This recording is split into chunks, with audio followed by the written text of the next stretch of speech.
para o nosso irmão Sérgio que fará a palestra de hoje.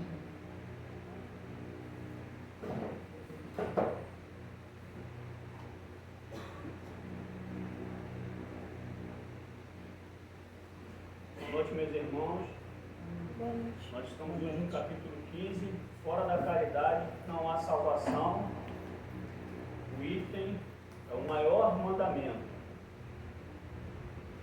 O maior mandamento. Mas os fariseus, tendo sabido que ele tapara a boca dos saduceus, reuniram-se e um deles, que era doutor da lei, veio lhe fazer esta pergunta para o tentar: Mestre, qual é o maior mandamento da lei? Jesus lhe respondeu: Amareis o Senhor vosso Deus de todo o vosso coração, de toda a vossa alma e de todo o vosso espírito. Eis aí o maior mandamento e o primeiro mandamento. Eis o segundo, que é semelhante a este: Amareis vosso próximo como a vós mesmos. Toda a lei, os profetas estão contidos nesses dois mandamentos. Toda a lei e os profetas estão contidos neste mandamento. São Mateus capítulo 22, versículos de 34 a 40. Então, meus irmãos, o que nós vamos falar hoje, basicamente, é sobre o amor. Porque quando Jesus traz a boa nova, a todo instante que ele prega para aquele povo que estava ainda na sua mente preso ao Deus de Moisés, ao Deus Todo-Poderoso, que castigava, que era tendencioso, que era um Deus que fazia distinção entre um e outro. Esse é meu povo, aquele não é meu povo. Um Deus que era vingativo. Ou seja, Jesus vem falar de um Deus de amor. Porque Deus é amor e o amor é Deus. Então, para aquele povo, essas questões, elas não são bem recebidas. Eles não conseguem ouvir aquilo ali e processar aquilo que verdadeiramente Jesus está falando. Por quê? Porque para eles, abrir mão de uma série de conceitos e abrir mão de coisas que para eles eram importantes, como a própria riqueza, porque havia um conflito de interesses na questão da religião que girava em torno do dinheiro. Se te vê que essa história do dinheiro e da religião, ela não é de agora, ela vem de muito tempo. Então, entrava em conflito essa situação. Essa situação não era bem recebida, porque como eu posso falar que é bem-aventurado os humildes? Como é que eu posso dizer, se queres me seguir, doe tudo que tens e venha? Como é que eu posso entender essa situação? Como é que eu posso processar essa situação? Porque esses valores iam de encontro àquilo que eu tinha, as minhas posses, a minha posição. Então isso daí chocava as pessoas. Isso começava a gerar um conflito, porque havia interesses por trás daquilo ali. Então era muito mais fácil você acreditar naquele Deus lá de trás. Num Deus que dizia que na guerra você podia ficar com espólio. Ou seja, você chegava numa determinada região. Boa noite. Você chegava numa determinada região, você ia para lá, você ia matar em nome de Deus, e você ia se apossar de tudo aquilo que tinha ali em nome de Deus. Então aquilo passava a ser seu, porque Deus estava abençoando aquilo ali. Então você tinha uma desculpa muito tranquila. E sempre a relação foi sempre de uma promessa material. a terra prometida, a terra de meus pais, a terra de Abraão, sempre tinha uma promessa por trás para que você chegasse ali e professasse aquela fé. E Cristo vem acabar com isso. Ele vem dizer o oposto: o meu reino não é desse mundo. O meu reino não pertence a esse mundo. E ele, quando ele diz que ninguém vai ao Pai senão por ele, aí pronto. Aí foi a gota d'água. Por quê? Porque como é que eu vou seguir a um mestre que diz para mim que eu tenho que fazer a minha reforma moral? Vocês vejam que ao longo da nossa vida a gente se choca muitas das vezes com as pessoas, em geral com aquelas que querem nos educar. Às vezes a gente se choca com a nossa mãe, com o nosso pai, ou com qualquer outra pessoa que tente passar alguma coisa para a gente que vá de encontro aos nossos conceitos, algo que interfira diretamente nas nossas ações, que façam da gente ter que fazer alguma mudança. Por exemplo, se você tem aquela amiga que tudo que você diz para ela diz amém, ela é sua melhor amiga. Na hora que ela diz que talvez o problema que você está passando está no seu íntimo, nas suas questões morais, essa sua amiga passa a não ser tão sua amiga assim. Porque em geral nós queremos alguém para ouvir as nossas lamúrias. E eles queriam assim. Eles queriam um Deus que quando eles estivessem com raiva, eles despraguejassem. É até uma frase célebre que eu ouvi de uma pessoa, e até da minha família, por coincidência, né? Eu gosto assim, é bom quando a gente fala da nossa família. Porque falar dos outros, da família dos outros é fácil, né? Mas assim, que ela diz assim: quando ele bater de frente com o meu Deus, ele vai sentir a mão pesada dele. A justiça será feita. E pior que ele bateu de frente mesmo, porque ele sofreu um acidente de moto, quebrou logo 3 dentes logo da frente. Aí deu um trabalho, não, isso é verdade, deu um trabalho danado para ajeitar os dentes. Aí no final das contas, o que aconteceu? Ele teve que gastar dinheiro com o dentista, ela teve que cuidar dele, porque afinal de contas, né, é um casal. E, então assim, a gente gosta desse Deus. A gente gosta de um Deus que seja confortável para a gente. Tipo assim, eu não vou fazer isso não, mas Deus sabe.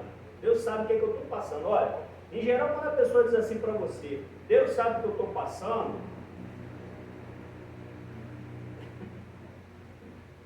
não é legal, sabe? Porque quando ela diz assim, Deus sabe o que eu estou passando, ela já coloca um peso em você, que você diz assim, bom, se Deus sabe o que ela está passando, eu não tenho condições de falar nada, ela já me desarmou, já não tenho o que fazer.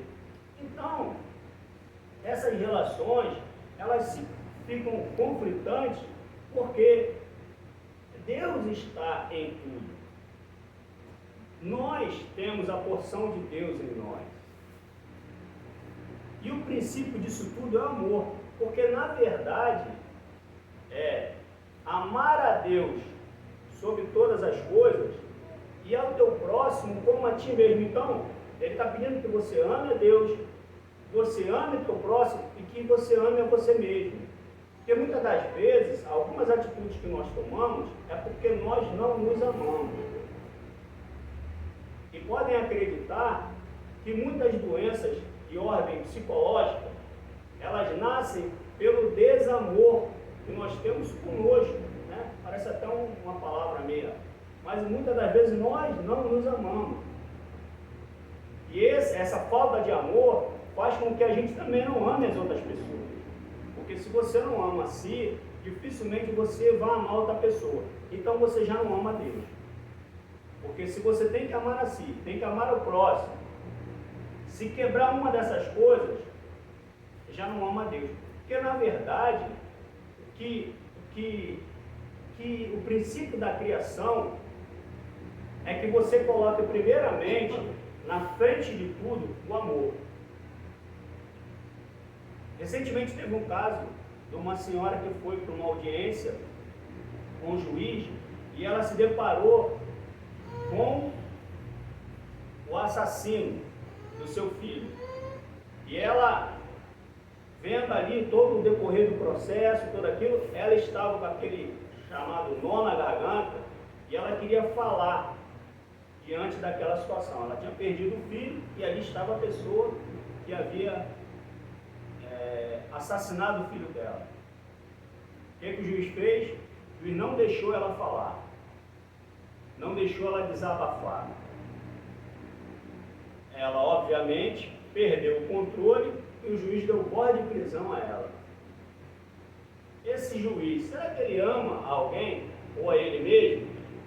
Porque eu acho que a pior coisa que pode acontecer com uma mãe é estar diante do algoz do seu filho e ela não ter nenhum direito de expressar suas emoções.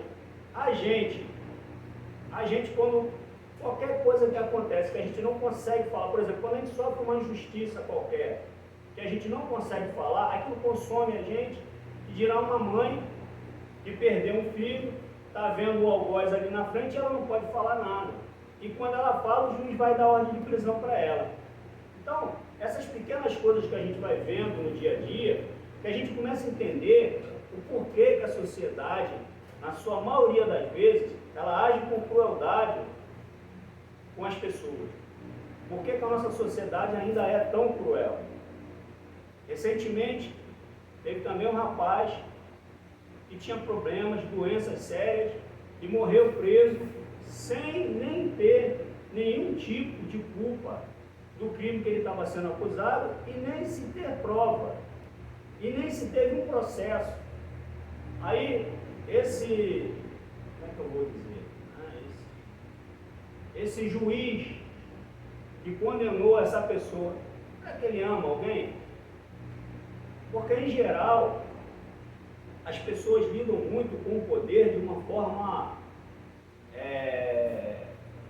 contrária àquilo que é, porque Jesus tinha todo o poder em si e tudo aquilo que ele fez com esse poder que ele tinha, ele transformou em ensinamento através do amor, porque nos momentos que Jesus repreendia, ele repreendia com amor e, consequentemente, dava o exemplo.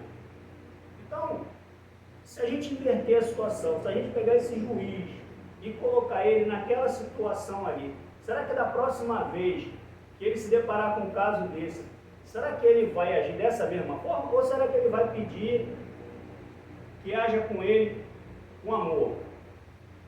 Porque quando você está numa condição que você pode chegar e aplicar a lei, ou quando você pode determinar o destino de alguém, é uma coisa. Mas quando você está do outro lado, no inverso. Então, basicamente, hoje o que nós vamos falar é de amor. Mas não é um amor que a gente consiga entender logo de estalo. Porque você tem que amar de todo o seu coração. Esse amar de todo o seu coração, de toda essa...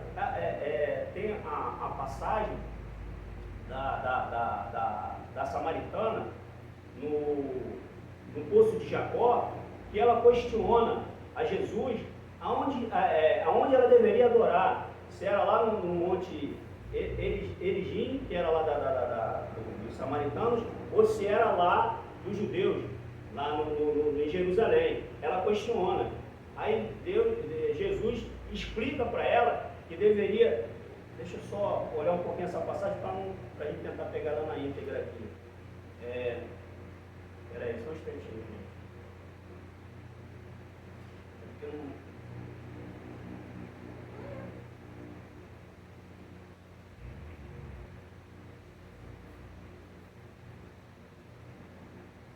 Porque Jesus explica para ela que nós devemos amar a Deus de todo o nosso ser, em espírito e em verdade. Ou seja, de toda a complexidade que há em nós, da nossa criação, de todas as nossas células, vamos dizer assim. É até difícil de você explicar isso, mas é com toda a intensidade.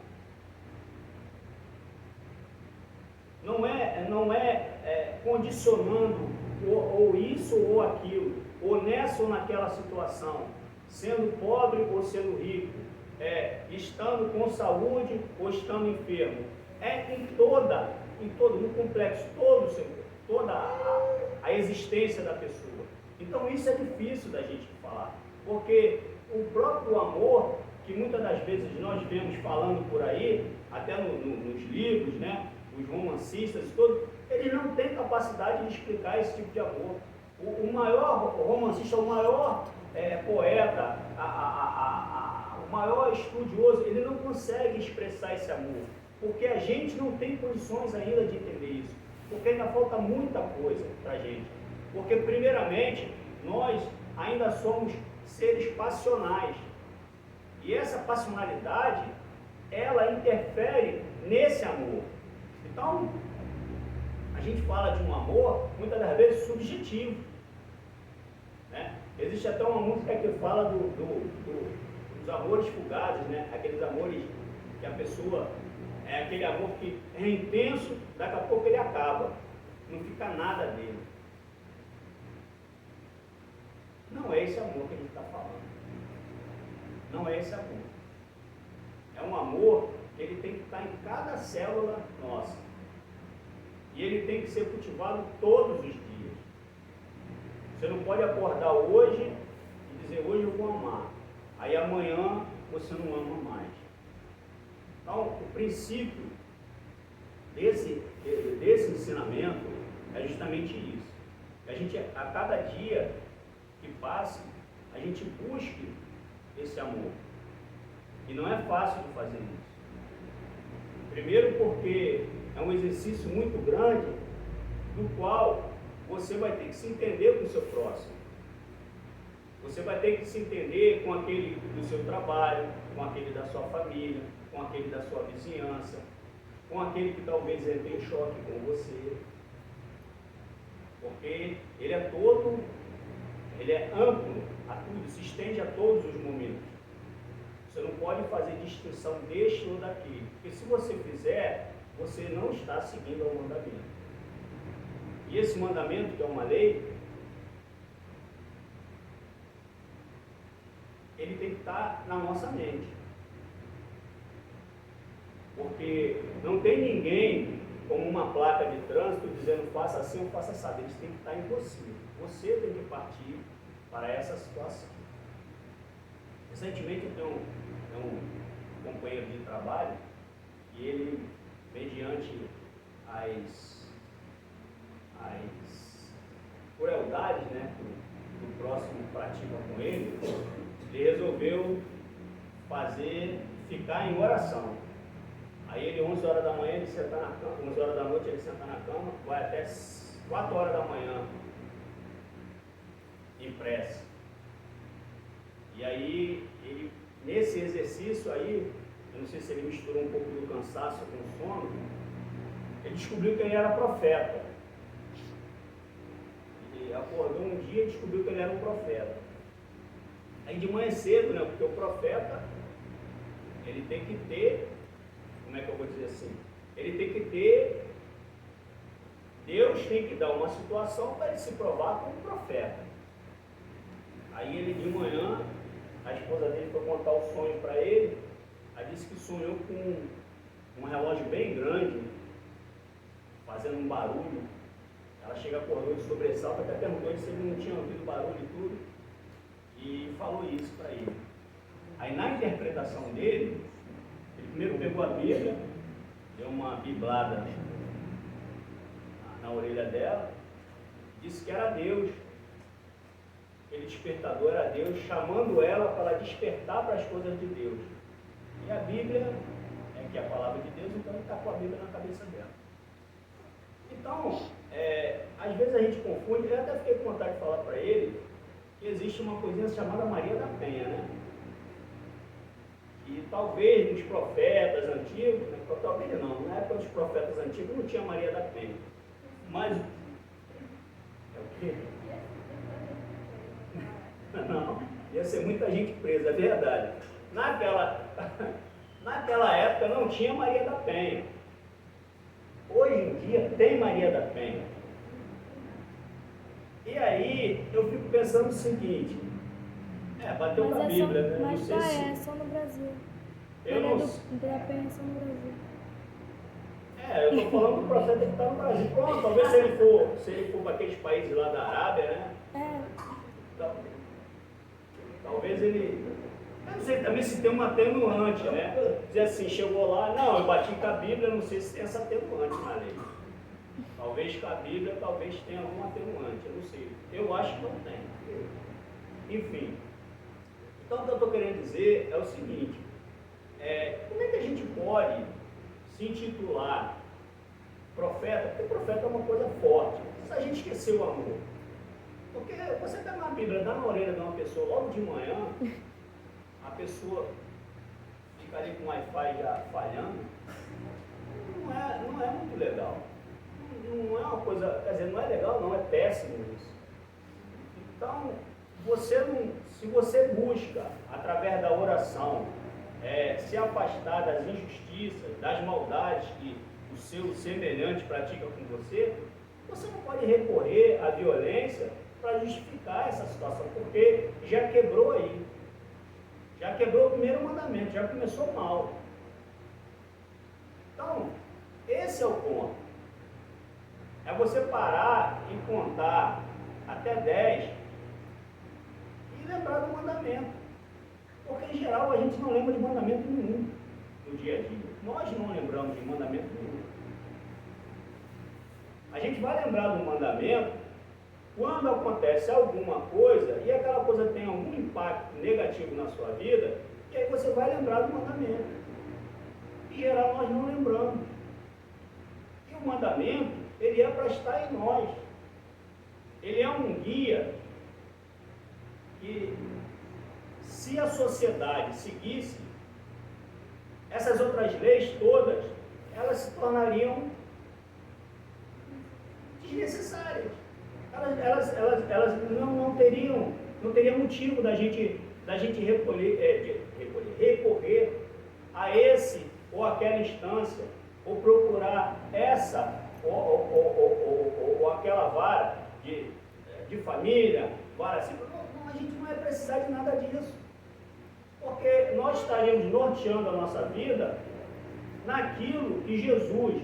Outra coisa que eu acho também interessante, por que algumas religiões, elas meio que excluem Jesus? Por quê? Porque é muito mais fácil você falar de um Deus desse ou daquele modo, a seu modo. O Deus a meu modo, como diz a música, a meu modo. Um Deus a seu modo, porque se você for falar de Jesus, você começa a se contradizer. Você não consegue fazer um discurso que atinge as pessoas de uma forma favorável a você. Porque primeira coisa que já vai quebrar tudo é o seguinte, é que Jesus não tinha nada para si. A pedra servia de travesseiro para ele dormir. Vamos dizer assim, tá, gente? A gente está falando de uma forma figurada, uma alegoria. Mas a pedra servia para que ele dormisse. Ele não precisava de uma cama, de um lençol, de um travesseiro. Ele não precisava disso. E aí, o discurso não ia funcionar. Ele não ia colar, porque você ia olhar para uma pessoa à sua frente cheia de adornos. Tem uns que não se dão nem o trabalho de tirar o relógio de ouro, o cordão de ouro. Aliás, ele gosta de mostrar aquilo ali, para dizer que ele tem aquilo ali, que foi Deus que deu. E se você não tem, problema seu. Se vira lá com Deus, você não está fazendo a sua parte. Ninguém ia ficar enrolado com um pano, andando num sol desse para cima e para baixo, pregando. É fácil você pregar num local climatizado.